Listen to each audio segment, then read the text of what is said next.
যারা কাঁঠালের বিচি খেতে একেবারেই পছন্দ করে না তাদেরকে যদি এরকম একটা রেসিপি করে খাওয়ান তারা তো আঙুল চেটে পুটে খেয়ে নেবে। এটা বানানো খুবই সহজ, খেতে কিন্তু দারুণ হয়।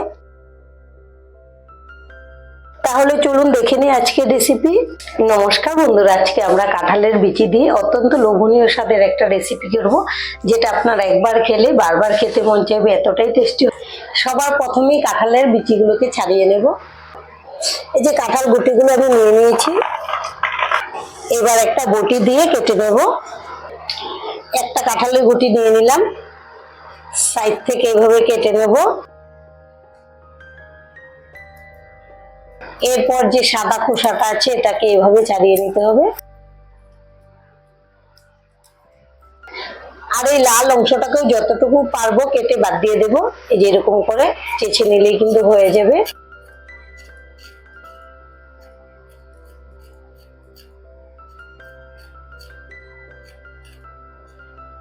একটা কাঁঠালের গুটি পরিষ্কার করা হয়ে গেছে, এখন এটাকে টুকরো করে নেব। আমি এরকম করে টুকরো করে নেব, আপনাদের যেভাবে সুবিধা হয় করে নেবেন। এই যে এরকম করে কেটে নিচ্ছি। সবগুলো কাঁঠালের গুটি কাটা হয়ে গেছে, এখন একটা বড় বাটিতে নিয়ে নেব।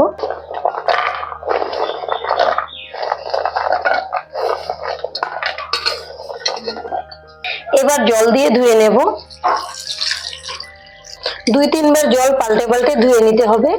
কাঁঠাল গুটিগুলোকে মোটামুটি 3 বার খুব ভালো করে ধুয়ে নিয়েছি। এবার জল থেকে তুলে একটা মিক্সিং জারে নিয়ে নেব। দিয়ে দেব 2টা কাঁচা লঙ্কা আর দেব আদা। এখন দিয়ে দেব সামান্য জল। জলটা দিলে খুব ভালো করে পেস্ট হবে। এবার ঢাকনা লাগিয়ে এটাকে খুব ভালো করে বেটে নেব। কাঁঠাল গুটিগুলোকে বেটে নিয়েছি, এই যে বাটার পরে এরকম হয়েছে। আর এখানে নিয়েছি কোচানো পেঁয়াজ, এর মধ্যে দিয়ে দেব সামান্য লবণ। লবণ দিয়ে মেখে নেব, তাহলে পেঁয়াজের মধ্যে যে জলটা আছে এটা বেরিয়ে যাবে। এবার এটা রেখে দেব সাইডে। এর মধ্যে দিয়ে দেব স্বাদ অনুযায়ী লবণ, হলুদের গুঁড়ো, জিরে গুঁড়ো আর ধনে গুঁড়ো। আপনারা চাইলে এখানে ঝাল লঙ্কার গুঁড়োটাও দিতে পারেন। আমি যেহেতু লঙ্কা বেটে দিয়েছি সেজন্য আর দিলাম না।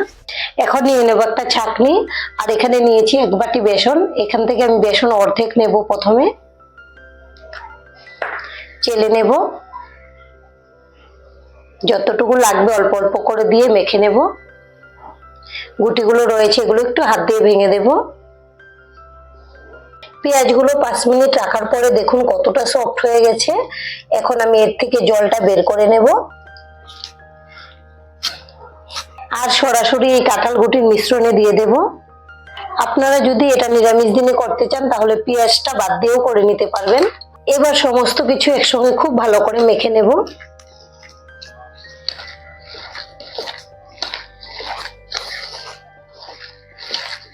আপনারা চাইলে এখানে ধনেপাতা কুচিটাও দিয়ে দিতে পারেন।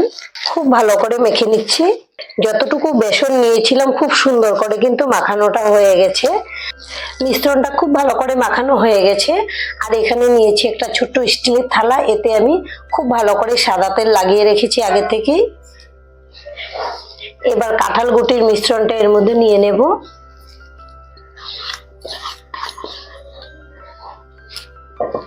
হাত দিয়ে এভাবে চেপে চেপে বসিয়ে দেব সব দিক থেকে।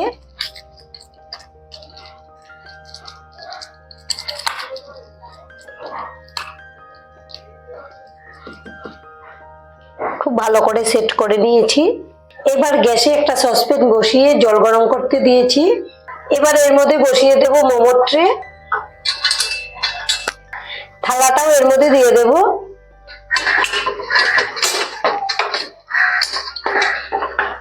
ঢেকে দেব আর গ্যাসের ফ্লেমটা মিডিয়ামে রেখে 15 মিনিটের মতো রান্না করে নেব, মানে ভাপিয়ে নেব। 15 মিনিট পর ঢাকনাটা খুলে নেব। এবার গ্যাসটাকে অফ করে দিয়েছি। ঠান্ডা করে এটাকে বের করে নিতে হবে। থালাটা ঠান্ডা হওয়ার পর বের করে নিয়েছি। আর ঠান্ডা হওয়ার পর দেখুন কতটা শক্ত হয়েছে, হাত লাগালেও একটুকু হাতে লাগছে না। আর এখানে একটা ছুরিতে সাদা তেল লাগিয়ে নিয়েছি। এবার সাইডগুলো ছাড়িয়ে নেব। এখন পিস করে নেব। শেপটা আপনারা ছোট বড় যেরকম ভালো লাগে দিয়ে দেবেন আপনাদের পছন্দ অনুযায়ী। এটা খেতে কিন্তু একদম পনিরের মতোই টেস্ট আসে। আপনারা একবার হলেও এটা বানিয়ে খাবেন, খেতে এতটাই টেস্টি হয়, একবার খেলে বারবার খেতে মন চাইবে। বাচ্চা থেকে বড় সকলে ভীষণ পছন্দ করবে। অনেকে আছে কাঁঠালের গুটি খেতেই চায় না, তাদেরকে যদি এইভাবে রান্না করে খাওয়ান তারাও কিন্তু খেয়ে ভীষণ পছন্দ করবে। এবার এক সাইড থেকে ধরে এভাবে বের করে নিচ্ছি। এই যে দেখুন কত সুন্দর হয়েছে পিসগুলো দেখতে। আমি একটা থালাতে রেখে দেব, আর এভাবে আমি একটা একটা করে সবগুলো বের করে নেব।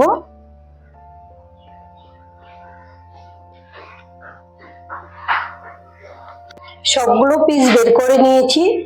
আর এদিকে গ্যাসে কড়াই বসিয়ে দিয়েছি, কড়াইটাও গরম হয়ে গেছে। দিয়ে দেব সর্ষের তেল, আপনারা চাইলে সাদা তেলেও ভেজে নিতে পারেন। তেলটাকে নেড়ে দেব, গরম হয়ে গেছে ভালো করে।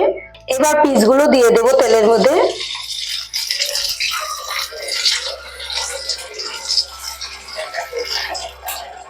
আর আমাদের আজকের এই রেসিপিটা দেখে যদি আপনাদের ভালো লাগে একটা লাইক অবশ্যই দিয়ে দেবেন। আপনাদের একটা লাইক আমাদেরকে অনেক উৎসাহ দেয় নতুন নতুন ভিডিও বানাতে। কড়াইটা ধরে এভাবে একটু নেড়ে দেব, আর আমাদের চ্যানেলটিকে সাবস্ক্রাইব করে নেওয়ার জন্য অনুরোধ রইল। আমি সঙ্গে সঙ্গে নাড়াচাড়া করবো না, একটু পরে উল্টে দেব। এক সাইড ভালো করে হওয়ার পরে মোটামুটি 1 মিনিট পর এখন উল্টে দেব। হালকা কালার কিন্তু আসতে শুরু হয়ে গেছে। এভাবে উল্টে পাল্টে সব দিক থেকে একদম লাল লাল করে ভেজে নেব। সব দিক থেকে ঘুরিয়ে ফিরিয়ে একদম লাল লাল করে ভেজে নিয়েছি। আমাদের এগুলো ভাজা হয়ে গেছে, এখন একটা বাটিতে তুলে নেব। আর এভাবে বাদবাকিগুলোকেও ভেজে নেব। আমাদের সবগুলো ভাজা হয়ে গেছে। আর দেখুন ভাজার পরে কত সুন্দর লাগছে দেখতে, আর কতটা মুচমুচে হয়েছে। শব্দটা শুনে তো বুঝতেই পারছেন। এইভাবে আপনারা বাড়িতে বানিয়ে খাবেন। আর ইচ্ছে করলে আপনারা এটাকে এরকম করেও খেতে পারেন, বা একটু গ্রেভি বানিয়ে রান্না করেও খেতে পারেন, যেভাবে ভালো লাগে করে নেবেন। আমরা কিন্তু এটা এমনিতেই খেয়ে নেব সন্ধ্যের টিফিনে। খেতে কিন্তু দারুণ হয়। আশা করছি আপনাদের খুব ভালো লাগবে একবার বানিয়ে খেলে। তাহলে আজকের ভিডিওটা এখানেই শেষ করব। সবাই ভালো থাকবেন, সুস্থ থাকবেন, ধন্যবাদ।